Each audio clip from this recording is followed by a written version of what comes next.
Menganalisa CHART. Ala KG, Kang GUN.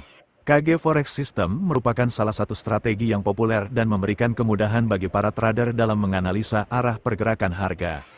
Menganalisa chart ala KG, Kang Gun.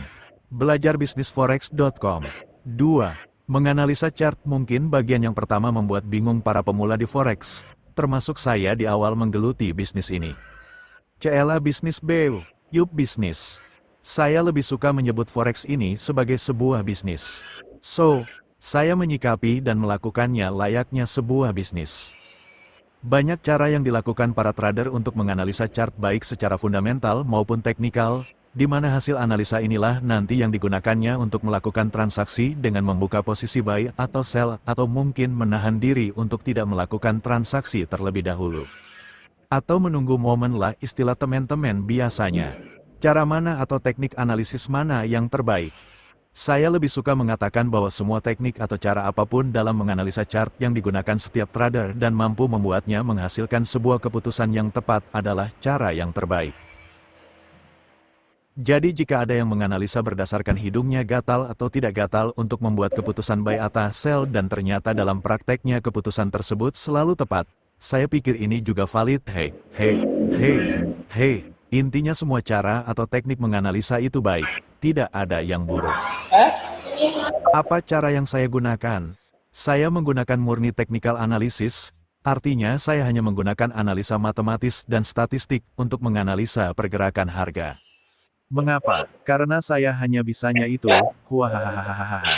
Nah, untuk menganalisa sehingga hasil analisa ini nanti dapat kita gunakan untuk membuat keputusan dalam transaksi yang kita lakukan. Apa saja yang perlu kita hasilkan dari analisa kita? Simple saja sebetulnya, hanya ada dua data yang perlu kita peroleh dari analisa yang kita lakukan. Apa saja? Pertama, kita memiliki prediksi. Menganalisa chart ala KG, Kang Gun. Belajar bisnisforex.com. 3. Kemana harga akan bergerak, ke atas atau ke bawah, naik atau turun, up or down, dan kedua, kita memiliki prediksi sampai di mana harga ini akan bergerak. Prediksi, yup, semua hasilnya hanya prediksi karena bagaimanapun juga perlu kita sadari bahwa tidak ada yang tahu kemana harga akan bergerak dan sampai di mana harga itu akan bergerak. Tetapi hasil analisa kita yang berupa prediksi ini tidak dihasilkan secara sembarangan, ada dasarnya. Apa dasarnya? Ya, perhitungan matematis dan statistik atau berdasarkan analisa fundamental bagi yang menggunakan teknik ini. Jadi ringkasnya prediksi yang akan kita lakukan sama halnya seperti para ahli di Badan Meteorologi memperkirakan kapan musim hujan atau musim panas tiba dengan menggunakan data-data suhu, tekanan atmosfer, arah angin DSB. Hanya dalam forex karena kita akan menggunakan technical analysis, kita akan menggunakan data harga yang sudah terbentuk untuk menganalisa dan memprediksi pergerakan harga selanjutnya. Lah data masa lalu kan gak ada hubungannya dengan masa depan, mungkin ini pertanyaan yang sering muncul. Saya tidak sependapat, karena saya percaya masa lalu, saat ini dan masa yang akan datang saling berhubungan. Contohnya, bagaimana kita hari ini adalah hasil masa lalu. Bagaimana cara kita berjalan, bagaimana cara kita berkata-kata, bersikap bahkan akhlak kita adalah hasil masa lalu kita. Jadi jika kita ingin mengetahui bagaimana kita hari ini dan kemana kita nanti, surga atau neraka, kita bisa menganalisanya dengan melihat masa lalu dan kondisi saat ini. Gitu kira-kira analoginya. Kemana kecenderungan harga akan bergerak, atau kemana trennya nih? Mungkin ini pertanyaan yang sering kita tanyakan pada diri kita sendiri ketika pertama kali melihat chart. Istilah tren ini seringkali menjadi perdebatan para trader, terutama definisinya. Menganalisa chart ala KG, Kang Gun. Belajar bisnisforex.com. 4. Nah, kita tidak akan berdebat soal tren di sini. Jadi biar seragam pemahamannya mulai sekarang di thread ini. Tren, kita definisikan sebagai arah kecenderungan pergerakan harga berdasarkan satuan waktu. Mengapa? Karena kita akan melihat waktu sebagai salah satu dasar analisis kita nanti. Hehehe, jelas kok. Wong di chart cuman ada dua data, harga, dan waktu, doang. Kikiki. Lalu bagaimana kita menentukan tren? Banyak caranya. Cara yang paling mudah adalah ketika kita melihat sebuah chart. Coba lihat nilai, price, pada candle paling kiri dari chart kita lalu lihat nilai price di candle terakhir di chart kita. Bandingkan nilainya, jika nilai price sebelah kiri lebih kecil dari nilai price terakhir maka trennya naik. Dan trennya turun jika sebaliknya, gampang kan? Hehehehe. Tetapi kita tidak menggunakan cara seperti inilah. Hai. Kita akan melihat tren secara matematis. Nah, kita akan melihat tren dengan menggunakan data-data yang ada pada chart yang kita gunakan. Apa saja sih data yang tersedia pada chart kita? Data yang ada pada chart kita tentu saja hanya berisi data harga dan waktunya. Contohnya di time frame H1, perhatikan satu candle yang terdapat pada TFH1 ini.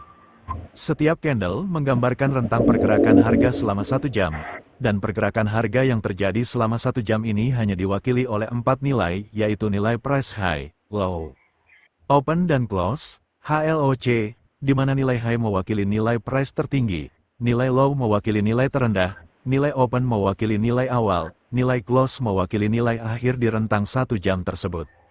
Nah, jika kita lihat TF lainnya, nilai-nilai HLOC di setiap candle ini adalah nilai price yang terjadi dalam rentang waktu sesuai dengan di mana TF candle tersebut berada. Menganalisa chart ala KG, Kanggun. Belajar bisnis forex.com. 5. Apa yang bisa kita lihat dari sini? Pengelompokan data, yup bener banget. Jadi data price dalam bentuk candle yang kita lihat di setiap TF chart yang kita buka adalah gambaran data price yang dikelompokkan dalam waktu tertentu. Dan setiap kelompok data berdasarkan waktu ini hanya diwakili oleh 4 nilai price yang terjadi selama rentang waktu tertentu. Nah, dari sini jelas bahwa TF menggambarkan pengelompokan data. Jadi kalau di TFW1 berarti setiap candle mewakili rentang pergerakan harga selama 1 minggu. Di mana pergerakan harga selama seminggu ini di TFW1 hanya diwakili oleh 4 nilai HLOC-nya saja. Pemahaman mengenai TF dan data pada setiap candlenya ini berguna ketika kita memilih di TF berapa kita menganalisa chart nanti. Kekurang pahaman mengenai hal ini juga seringkali menyebabkan kita bisa salah menganalisa loh. Makanya dengan sangat terpaksa saya harus menjabarkannya di sini. Lalu bagaimana kita bisa melihat arah pergerakan harga yang sudah dan sedang terjadi dengan menggunakan data-data yang ada pada setiap candle ini? Lalu dari 4 nilai price, HLOC, yang terdapat pada setiap candle, nilai price mana yang harus kita pakai dalam menganalisa? Jreng. Oke, kita mulai masuk agak dalam di sini. Kita mulai dari pertanyaan kedua dulu. Nilai price mana yang akan kita gunakan dalam analisa? Jawaban saya adalah semuanya. 4 nilai price yang terdapat dalam setiap candle adalah sama nilai pentingnya. Mengapa? Karena keempat nilai HLOC dalam setiap candle tersebut menggambarkan atau mewakili nilai-nilai price yang terjadi dalam rentang waktu tertentu. Logikanya begini. Coba kita lihat satu candle di TFMN, monthly. Nah dari candle ini coba misalnya ambil saja satu dari nilai HLOC-nya. Katakan kita ambil nilai close-nya saja. Biar mudah kita contohkan misalnya nilai close price candle. Uset JPY bulan November tahun 2007 adalah 111.10. Menganalisa chart ala KG, Kanggun. Belajar bisnis forex.com. 6. Apa yang bisa kita baca dari nilai close ini saja? Apakah kita bisa memperoleh informasi lebih banyak lagi dari nilai close ini saja? Yang jelas kita hanya mengetahui bahwa nilai price pada akhir bulan November tahun 2007 ditutup dengan nilai price 111.10 untuk uset JPY, itu saja. Nah coba jika dari satu candle tersebut kita juga melihat nilai high, low dan opennya juga, maka informasi yang bisa kita tangkap atau baca dari satu candle itu akan berbeda bukan? Lebih banyak informasi yang bisa kita jabarkan dari 4 data daripada hanya satu data. Nah, berangkat dari sini berkembanglah penggunaan data pada candle ini untuk analisa, sehingga kita mengenal ada data median, H plus L, 2, tipikal, H plus L plus C, 3, weighted, H plus L plus C, 4, dan lainnya lagi. Tetapi banyak juga trader yang hanya menggunakan satu data dalam candle untuk analisanya. Bolehkah ini? Sah-sah saja karena pemilihan data dalam setiap candle yang nanti akan kita gunakan di analisa matematis dan statistik itu hak prerogatif yang menggunakannya dan penggunanya juga pasti memiliki alasan mengapa dia menggunakan data tersebut dalam analisanya. Kembali kepada pertanyaan pertama dan kedua di atas, kita akan menganalisa data dengan menggunakan persamaan rata-rata bergerak dengan mengambil data weighted pada setiap candle untuk melihat pergerakan price dalam rentang waktu tertentu. Nah, beruntungnya platform trading yang ada saat ini kebanyakan sudah menyediakan fasilitas ini berupa indikator siap pakai yang dikenal dengan nama Moving Average. Dalam menganalisa data saya lebih sering menggunakan platform MetaTrader karena tampilannya yang menarik dan mudah penggunaannya.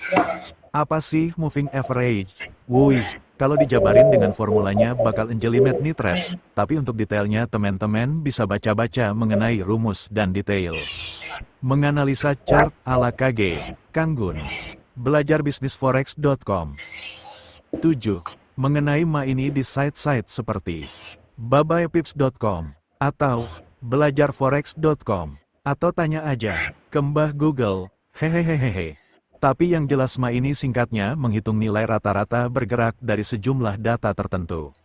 Metode menghitung nilai rata-rata bergerak ini pun bermacam-macam cara dan formulanya, sehingga kita mengenal ada metode Simple Moving Average, Exponential Moving Average, Linear Weighted Moving Average -B.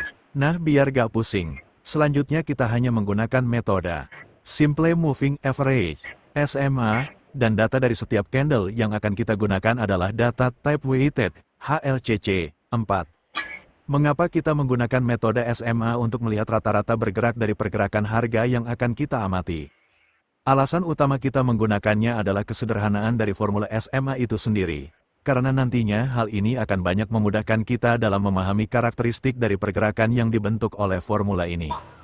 SMA menghitung nilai rata-rata dengan cara yang sangat umum. Contohnya, katakan kita memiliki nilai 6, 8, 9, 4 dan 3, maka nilai SMA-nya adalah 6 plus 8 plus 9 plus 4 plus 3, 5 sama dengan 6 di mana nilai pembagi 5 adalah jumlah atau banyaknya data yang dihitung rata-ratanya. Sederhana kan? Nah, gimana gambaran SMA di chart kita nanti itu sebetulnya sama saja dengan contoh tadi. Katakan kita menggunakan SMA dengan applied price-nya weighted, HLCC, 4, dan periode 9. Ini artinya formula SMA secara otomatis akan menghitung nilai rata-rata HLCC, 4 dari 9 buah candle terakhir. Jadi setiap kali candle baru terbentuk SMA akan menghitung nilai rata-ratanya dan di platform yang kita gunakan semuanya sudah ditampilkan dalam bentuk garis. Hehehe, love teknologi, karena dulu mesti dihitung dan digambar manual. Menganalisa chart ala KG, Kanggun. Belajar bisnisforex.com. 8. Nah, biar lebih paham, coba kita amati gambar di bawah ini. Amati dulu dan pandang baik-baik gambarnya ya. Coba pikirkan kemana harga akan bergerak nanti sebelum kita lanjutkan. Nah, sekarang coba saya kecilkan gambar chart tadi. Kira-kira sama tidak hasil analisa sepintas kita dengan melihat chart pertama tadi? Menganalisa chart ala KG, Kanggun. Belajar bisnisforex.com. 9. Menarik bukan? Bayangkan, hanya dengan mengecilkan tampilan chart, kita dapat memperoleh informasi yang berbeda. Apa artinya ini? Artinya bahwa luas jangkauan kita melihat atau memandang sesuatu akan menghasilkan persepsi yang berbeda di kepala kita. Kenapa? Tentu saja karena semakin luas kita melihat sesuatu, semakin banyak informasi yang akan kita peroleh. Dan jumlah informasi yang kita miliki inilah nanti yang akan membuat pemahaman kita semakin jelas. Nah, kembali ke bahasan. Coba perhatikan kedua chart GBP/USD time frame, TF. H1 di atas. Informasi apa yang bisa kita tangkap dari chart ini? Apa yang telah terjadi dengan pergerakan GU ini? Kemana arahnya? Apa yang sedang terjadi dengan pergerakannya saat ini? Lagi ngapain sih nih GU?